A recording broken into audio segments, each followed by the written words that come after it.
From the 32nd floor of the Chicago Financial Group, the city's skyscrapers were visible through the window. Megan Williams had just finished her meeting with her last client and sank deeply into her chair, looking exhausted. Her desk was piled high with documents that needed to be processed. Megan had become known as one of Chicago's top financial consultants. Working late again? Jessica, her colleague, peeked in. Yes, I need to finish the quarterly report today, Megan replied with a smile. There was fatigue in her eyes, but also a determined strength that would never give up. You're such a hard worker. How about joining us for brunch this Sunday? I'm sorry. I'm visiting my parents on Sunday. There was a subtle change in Megan's tone. Her relationship with her parents, Judith and Howard, was complicated. On the surface, they appeared to be a harmonious family, but the reality was different. Megan's heart was always a mixture of wanting to be accepted and the fear of rejection. Oh, another family gathering? Will your sister be there too? Yes, Brittany and her husband will be there too. As Megan answered, she pulled a document from her desk drawer. It was a bank transfer record. $5,000 for last month. She had made 120 payments so far, totaling over $600,000. The original student loan of $500,000 had grown with interest. Megan sighed. 10 years ago, when she entered Harvard Business School, her parents had agreed to lend her the tuition, but with the condition, if you can pay it back properly in the future. Meanwhile, they had paid the full tuition for her sister Brittany at Yale University. That difference was still deeply etched in Megan's heart. Actually, my sister is pregnant. Congratulations. You're going to be an aunt. Jessica sounded excited, but Megan's expression was complicated. Thank you. My mother is so excited she calls almost every day. How's Brittany? Is her morning sickness okay? That sounds like your mother, Jessica said meaningfully. She was one of the few people who knew well about Megan's family situation. Megan looked again at the transfer record. She had worked diligently, repaid her debt faithfully, and lived an honest life. Yet, in Howard Williams' eyes, she was never enough. You always fall short of something. Her father's words, repeated countless times since her childhood, still echoed in her ears. Brittany was different. She was good at playing the role of the perfect daughter that her parents, especially her father, wanted. She majored in psychology in college and after graduation began working in the charitable division of her father's company. 2 years ago, she had a lavish wedding with Ryan Morris, a wealthy real estate developer. Her parents were overjoyed with the marriage and repeatedly said, Brittany made the perfect choice. Megan had served as the bridesmaid at the wedding. As she watched Brittany in her pure white dress, walking down the church aisle on Howard's arm, Megan quietly shed tears. They were tears celebrating her sister's happiness, but also tears mourning a father's love that would forever be beyond her reach. Is it true the wedding cost nearly $3 million? Jessica asked later. Megan just shrugged. She didn't yet know that part of those wedding expenses had come from her repayment money. 2 years later, after Brittany's pregnancy announcement, her parents' attitude became even more biased. Last Sunday, at a family dinner, when Megan started talking about the success of a major project she had recently handled, her mother barely listened. By the way, Brittany, how's your morning sickness? When I was pregnant, it was terrible. And the conversation turned back to Brittany, leaving Megan's story hanging in the air. Another long day was coming to an end. Megan signed the last document and slung her bag over her shoulder. It had started raining heavily outside. Be careful on your way home, Jessica said. Megan waved with a smile. Of course. See you on Monday. Those were the last words she spoke that night. Later, on the slippery roads, the taxi she was in had an accident, and Megan was taken to the hospital with multiple fractures and internal injuries. Her life wasn't in danger, but she needed several weeks in the hospital and long-term rehabilitation. Her body was wrapped in pain everywhere. She had fractures in her right arm and leg, cracked ribs, and internal injuries. According to the doctor, she was lucky. If the situation had been a little worse, she might have lost her life. Lucky, huh? She murmured through dry lips. There was only one bouquet of flowers in the room. It had been sent by Jessica and her colleagues. The hospital room door opened, and Christine peeked in. "How are you feeling?" Christine was Megan's friend since college days, who had rushed over as soon as she heard about the accident. She visited the hospital room every day and was the only one who gave Megan encouragement. "Not the worst. Thank you for coming." Of course, Christine sat in the chair and placed a fruit basket she had brought on the small table. "Your parents?" At Megan's question, Christine shook her head. "Still can't reach them?" "No. I left messages on their cell phones and home phone, but no response." Megan smiled sadly. "They might be busy." Christine's expression clouded. She knew well about Megan's family situation. During college, she had often seen the loneliness in Megan's eyes when she talked about her family. "Why don't you try calling again?" At Christine's suggestion, Megan slowly nodded. She picked up her smartphone by the bedside and tapped her mother's number. The phone rang several times, but there was no answer. Finally, it switched to voicemail. "Mom, it's me, Megan. I've been in an accident and I'm in the hospital. Chicago General. Please call me back, please." She hung up and sighed. She also tried her father's number, but there was no answer there either. "I can't believe your parents are so indifferent," Christine said, unable to contain her anger. "I'm used to it." Megan answered quietly. It wasn't a lie, but in truth, her parents' indifference this time exceeded even her expectations. The accident had happened 3 days ago. It had been reported in the local news. Her name had been mentioned. Yet, there had been no contact from her parents. What about Brittany? She might know something. She's not answering her phone either. She might be busy, she's pregnant. Christine didn't say anything, but the flame of anger still burned in her eyes. She gently held Megan's hand. "I'll come again tomorrow after work. Do you need anything?" "Thank you, nothing special." After Christine left, the hospital room was again enveloped in silence. Outside it was dusk, and through the window, she could see the sky gradually darkening. Megan endured the loneliness and pain, staring at her smartphone, wondering whether to call her parents again. The next afternoon, Megan called her parents again. This time, on the third ring, her mother answered. Her mother's voice sounded a bit irritated. "Megan? What is it?" Her reaction surprised Megan a little. Did she not know about the accident? "I was in an accident. I'm in Chicago General Hospital." "Oh, I see." Her mother's response was colder than expected. "Mom, could you come and visit me? I'm scared being alone." There was an unusual vulnerability in Megan's voice. Normally she would put on a brave face, but now she was truly feeling fear and loneliness. However, her mother's reply froze her heart. Judith made a sound like a snort. "I don't have time for that now. Brittany just had her first baby. Nobody cares about your accident right now." Megan was speechless. She hadn't even been told that her sister had given birth. More than that, her mother's cold words deeply hurt her. "But I'm seriously injured. I need help," she pleaded desperately. But her mother's attitude didn't change. "You're being dramatic. You always want attention. Don't ruin this important time for Brittany. You have nurses there, don't you? We're going to Hawaii.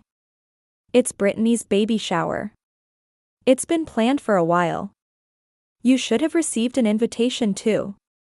Megan had no recollection of any invitation. Perhaps it had arrived the day before the accident, but she hadn't seen it.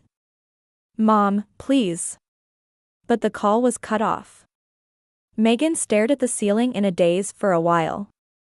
She couldn't believe that her own parents would treat her so coldly. She tried to hold back her tears, but it was a futile effort. Quiet tears flowed down her cheeks, soaking her pillow. The hospital room door opened, and a nurse came in. Seeing Megan's tears, she approached with concern. "Are you okay? Is the pain worse?" Megan shook her head. "I'm fine, just feeling a bit lonely." The nurse smiled kindly. "Will you have visitors?" "My friend will come, my family seems busy." That was her excuse. She didn't have the courage to explain to others that her parents were prioritizing her sister's baby shower over her accident. After the nurse left, Megan picked up her smartphone. Still dazed, she opened the Facebook app.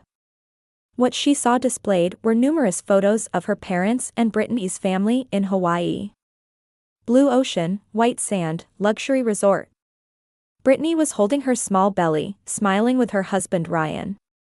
Her parents also appeared with bright expressions, with photos of them toasting with champagne glasses. Such a lavish party. Megan murmured as she scrolled through the photos. Gourmet food prepared by a top chef, a mountain of expensive gifts. She thought about her medical expenses. Insurance would cover a portion, but there would still be a significant out-of-pocket cost.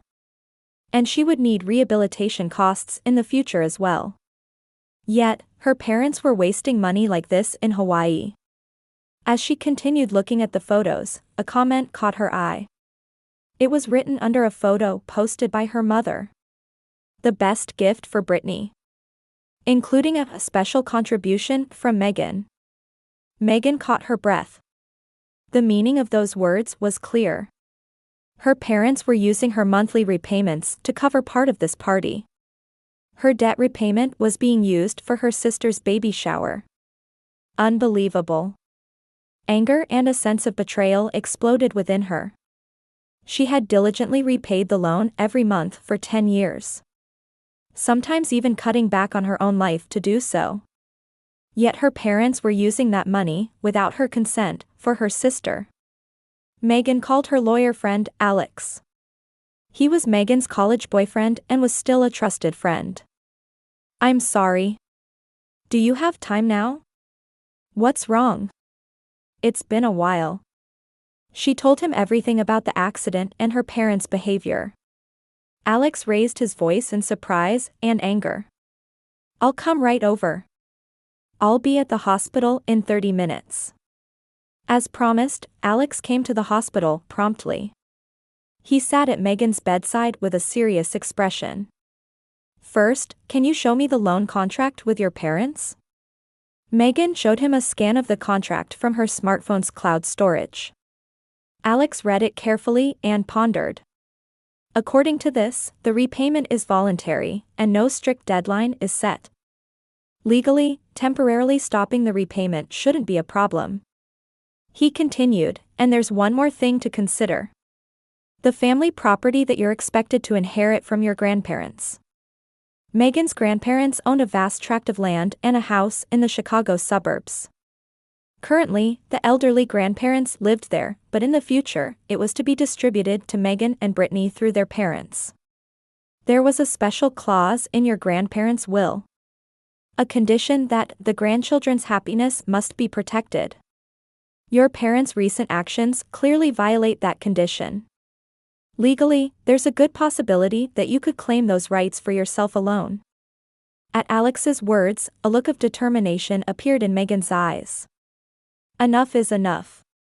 Tomorrow, I'll send notification to stop all repayments.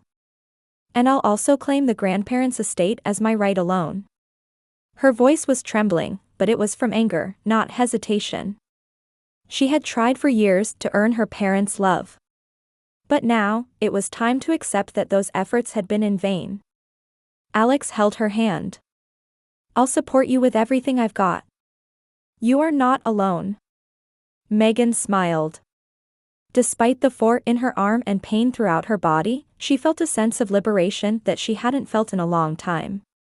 Now was the time to reclaim her own life. She sat on the bed, going through the documents that Alex had prepared.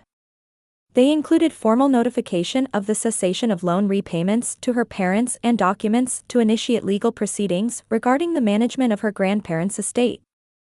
"Is this okay?" Megan asked, looking at Alex.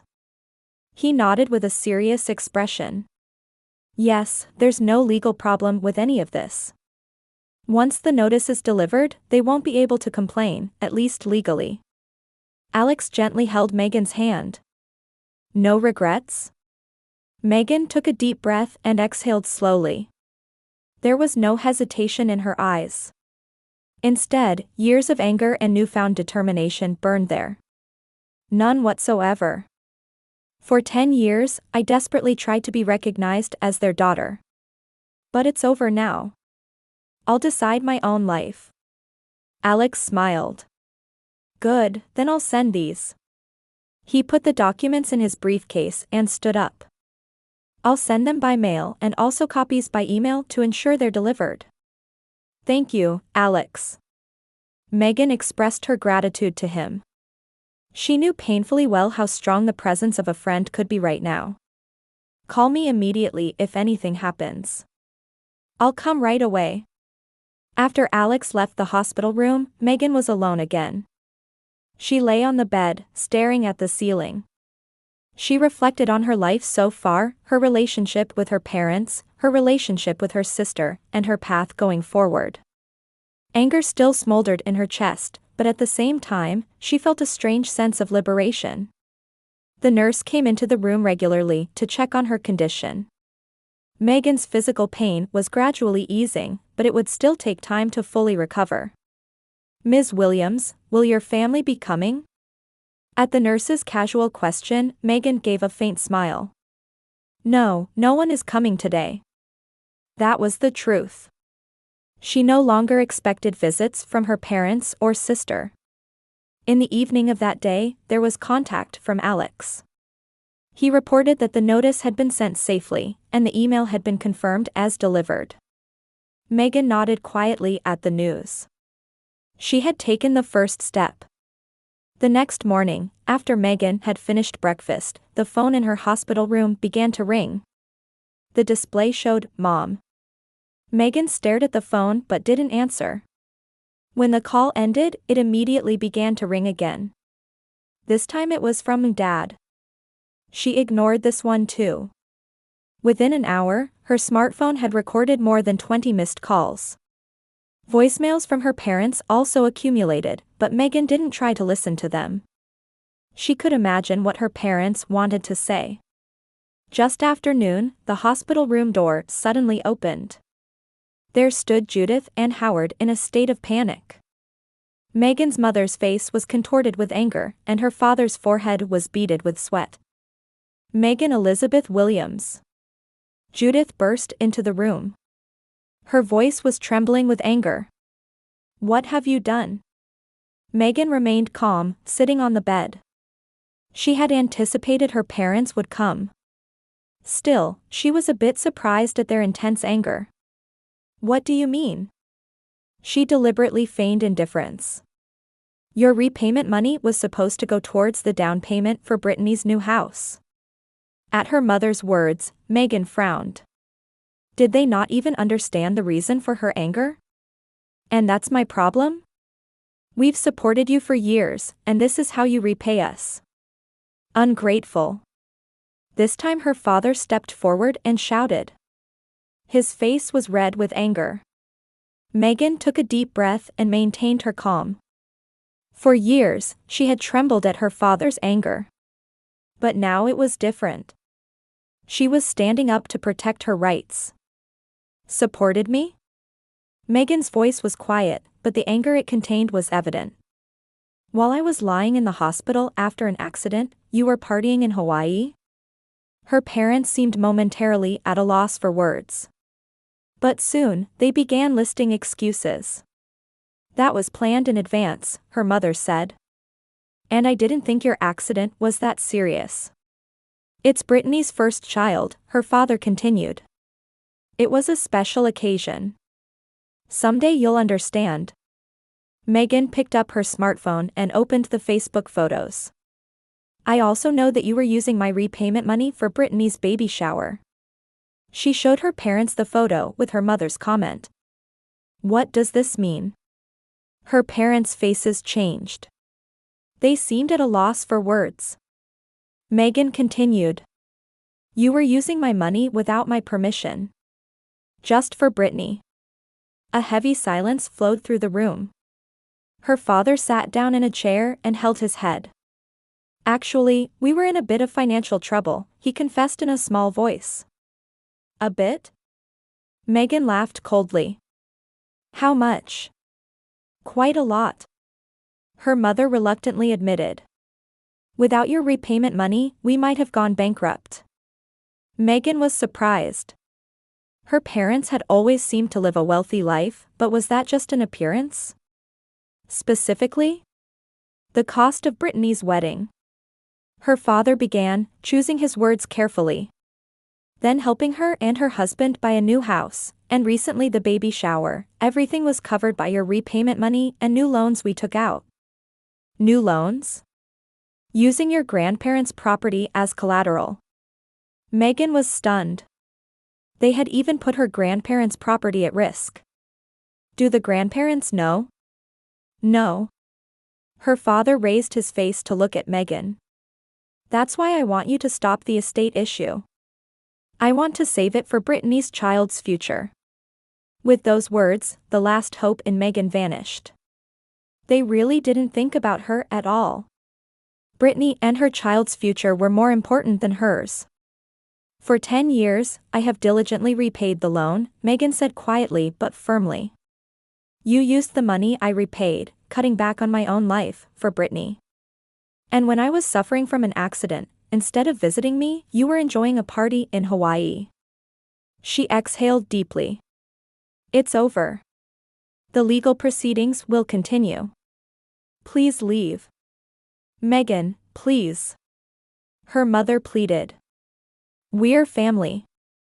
Family? Megan gave a bitter smile. Family helps each other in times of suffering. You were different. At that moment, the hospital room door opened, and a nurse came in. She looked at Megan's monitor and frowned. Your blood pressure is rising. Did something happen? No, nothing, Megan answered calmly. My parents were just leaving. The nurse looked at Judith and Howard. I'm sorry, but could you leave until the patient's condition stabilizes? Her parents tried to object, but they grudgingly complied with the nurse's firm attitude. They looked at Megan one last time, but she didn't meet their gaze. When the door closed, Megan finally released her tension and let out a deep sigh. This was the beginning of her new life. A true fresh start, liberated from the shackles of the past. A week passed. Megan's physical wounds were healing gradually, but the wounds in her heart were still raw. There were still phone calls and emails from her parents, but she ignored them all. According to reports from Alex, the legal proceedings were progressing smoothly. One afternoon, as Megan was watching TV, there was a knock on the hospital room door.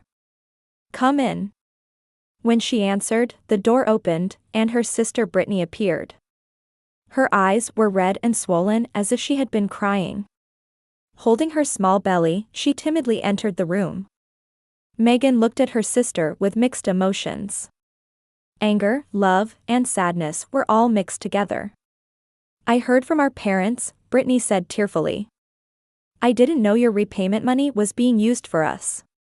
Megan silently listened to her sister's words. Brittany continued. Ryan is angry too. He now knows what kind of people my family really are, and he's talking about taking the child and going back to his parents' house. Megan was surprised. She hadn't expected Ryan to be that angry. Why is he? He's a very honest person, Brittany said in a small voice. And he's someone who succeeded on his own. He's not the kind of person who lives at the expense of others. She sat down in a chair and wiped away her tears. I've been living a lie all this time. At Brittany's sudden confession, Megan was at a loss for words. Her sister continued. To meet our parents' expectations of the perfect daughter, I've been living a pretentious life. My behavior at parties and in society, it was all an act. She gave a bitter smile. Actually, Ryan and I are drowning in debt. His real estate business is on the verge of failure too. Without financial support from our parents, we would have gone bankrupt long ago. Megan couldn't hide her surprise. Brittany and Ryan had always appeared successful and wealthy. Her parents had said so. It was all a lie. But why? Why such lies? Pride, Brittany answered shamefully. I wanted to meet our parents' expectations. And she hesitated a bit before continuing. I've always been jealous of you. Successful on your own, strong. Brittany began to cry again. But I'm just a fake. Everything was a lie. Megan felt confused by her sister's confession. She had always thought of Brittany as the perfect daughter loved by their parents. But in reality, Brittany had been carrying her own suffering. Why didn't you say anything until now? I was ashamed. Brittany answered in a small voice. And I thought if I admitted failure, our parents would be disappointed. The room door opened again, and Ryan came in. His expression was hard and filled with anger, but that anger wasn't directed at Megan. Megan, I'm sorry I couldn't come to visit you. He approached the bed and took Megan's hand. I didn't know what my in-laws were doing. To think our life was supported by your money, it's shameful. Megan was somewhat moved by Ryan's sincere apology. You didn't know? No, not until yesterday, Ryan said with a bitter expression. Last night, while cleaning my father-in-law's study, I found it by chance. He took out documents from his briefcase. These are documents about a trust fund that your parents set up for Brittany and me. The source of the funds was your student loan and part of your grandparents' estate. Megan was stunned as she received the documents. Indeed, they stated that her parents had established a trust fund for the Brittany couple using her repayment money and her grandparents' property. Moreover, the amount was astonishing. I'm taking my wife and child and leaving. Ryan said quietly but in a determined tone. I cannot be complicit in such wrongdoing. I'll support my family with my own strength. Even if it's modest, it's better to live honestly. Brittany broke down in tears again. Megan, please forgive me. I didn't know. She really seemed devastated by grief. Despite her complex feelings, Megan couldn't feel hatred toward her sister. After all, Brittany was also a victim of their parents' distorted love. I'm not blaming you. Megan answered quietly. But it will take time to rebuild trust. Brittany nodded slightly. I understand. I also want to start over. I want to live honestly with Ryan. I support your legal proceedings. Ryan said, looking at Megan. For the sake of protecting your grandparents' property and for justice. We will start over on our own. He took Brittany's hand and stood up. We should go now. Megan needs rest. Brittany nodded and looked at Megan one last time. Can I come again? Megan thought for a moment, then nodded. Yes, of course. As she watched her sister and brother-in-law leave the room, Megan felt the burden on her heart lighten for the first time. Her life had changed dramatically over these weeks. The unfortunate accident had, conversely, liberated her from years of bondage. 6 months had passed. Her broken right arm and leg had completely healed, and the internal injuries had recovered. After days of intense rehabilitation, Megan had fully returned to work 2 weeks ago. Her colleagues welcomed her return, and Jessica in particular hugged her with tears. You've done so well. Jessica's words warmly resonated in her heart. Megan's life had changed significantly. With Alex's legal support, she had completely stopped repaying the loan to her parents. Furthermore, the legal proceedings regarding the management of her grandparents' estate had been successfully completed. Her grandparents had agreed to revoke her parents' management rights based on the clause to protect the grandchildren's happiness. In fact, her grandparents were furious when they learned about her parents' actions and fully supported Meghan. "Your father used my property as collateral for a loan," Grandfather William said, his face red with anger. Even at 85, he was a man of strong character. "Don't worry, Meghan. Let's settle everything in the right way." The support from her grandparents became a great emotional support for Meghan. She inherited part of her grandparents' estate in advance and used those funds to purchase a new apartment downtown. It was a place she had always yearned for. A spacious living room, a wall full of bookshelves, and large windows with a view of the lake. She had finally acquired her own sanctuary. After finishing her morning coffee, Meghan began preparing for work. Standing in front of the mirror, she examined herself. She was a bit thinner than before, but there was a strong light of determination in her eyes. She had begun to walk life's path by her own choices. Meanwhile, her parents' situation had changed completely. Meghan's legal measures and her grandparents' anger had become gossip in the community, and Judith and Howard were abandoned by many friends. Their false life and treatment of their daughter had come to light. Especially her father, Howard, had suffered a heart attack from this stress and had been hospitalized 3 weeks ago. Ironically, they didn't have adequate medical insurance and couldn't afford the treatment costs. The life built on appearances and debt had collapsed all at once. "They brought it on themselves," Christine said, but Meghan had complex feelings in her heart. They were her parents. She couldn't forgive their actions, but she couldn't be completely indifferent to their plight either.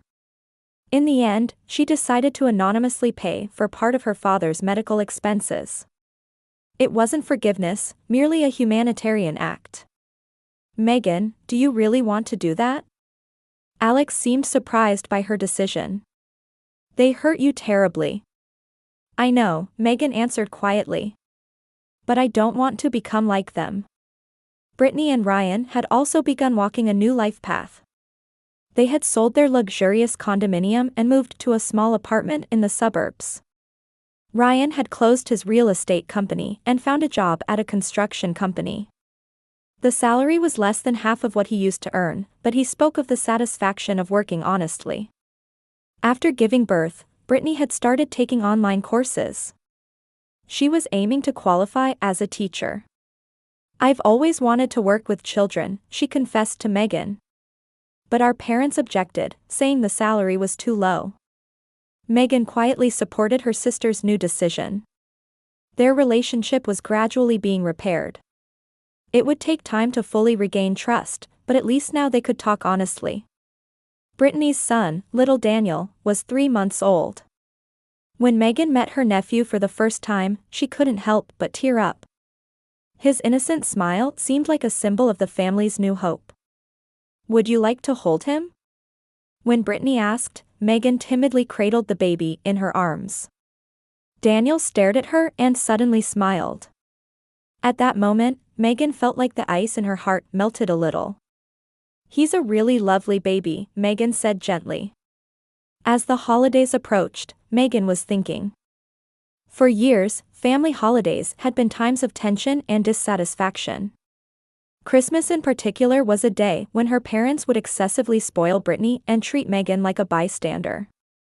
But this year was different. She could spend it by her own choice. After several days of contemplation, Meghan decided to invite Brittany's family for Christmas dinner.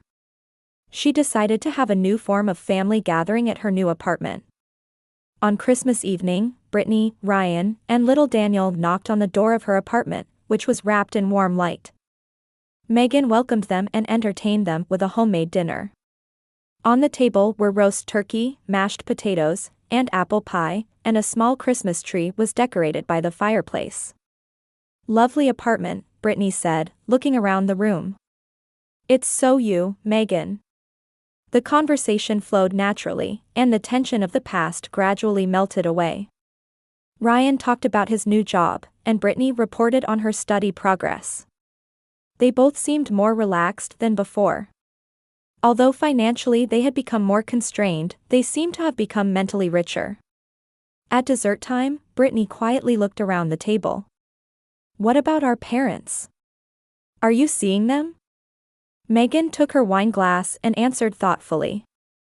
"No. I receive letters from them, but I don't write back." After a brief silence, she continued. "Our parents are facing the consequences of their choices.